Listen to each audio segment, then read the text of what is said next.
Les propriétaires de la série Girard de Chipcha peuvent enfin mieux dormir. On est très contents, très heureux. L'entreprise a finalement retrouvé une partie de son matériel qui avait été dérobé à son camp forestier du réservoir Pipe-Moican.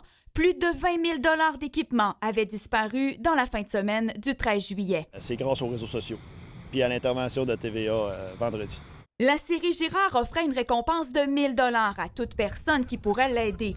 L'appel tant attendu est entré au bureau de l'entreprise vendredi en milieu d'après-midi. On a communiqué avec la SQ, qui n'avait pas vraiment les effectifs puis le temps d'intervenir. Mais sachant que le matériel était à Saguenay, on a appelé Ville de Saguenay, qui a saisi la balle au bon. Cette précieuse information du public a mené les policiers dans le secteur de Jonquière, plus précisément ici même, dans un appartement de la rue Nadeau. En espace de 4 heures, ils ont perquisitionné l'endroit puis retrouvé une bonne partie du matériel.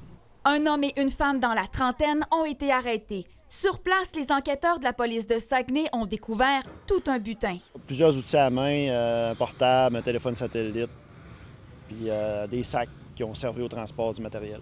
Les clés du camp forestier auraient même été retrouvées dans la résidence. On a élucidé des vols de plusieurs dizaines de milliers de dollars depuis l'an passé. La série Girard a été la cible de 5 vols majeurs dans ce secteur depuis l'an dernier. J'imagine que vous dormez mieux depuis vendredi?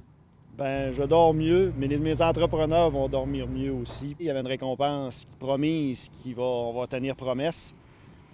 Puis on voudrait dire aux gens de continuer à être vigilants en forêt, c'est un secteur éloigné, de regarder autour d'eux. À la gang, là, on sait tout. On a trouvé d'autres objets sur les lieux qui appartiennent probablement à d'autres personnes, qui sont reliés à d'autres vols.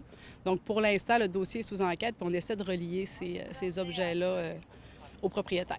L'enquête policière est loin d'être terminée. Les individus ont été relâchés avec promesse de comparaître. Valérie Fortin, TVA Nouvelles, Saguenay.